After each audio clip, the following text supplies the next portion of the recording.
Hi everyone, CartLock has a new UI update. Let's see how to create a rule with the new design. Open the CartLock app and click the Create Rule button. You'll see ready-made rules in different groups: customers, discounts, products, shipping and delivery, and cart and order. Just click the one you need. If we click on a pre-built rule, it takes you straight to the rule page with the condition already selected. You just need to add the value per your need and save. If you need a custom rule, you can click Smart Rule Builder at the top right.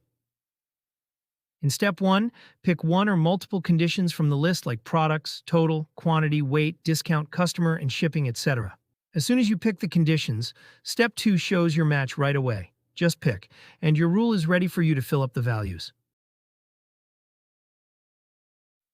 If you prefer the old combination UI, click Open Classic Combinations, where you can see your familiar style. Need help? Use live chat or visit our contact page for email and WhatsApp support. Thanks for using the CartLock app. Happy selling!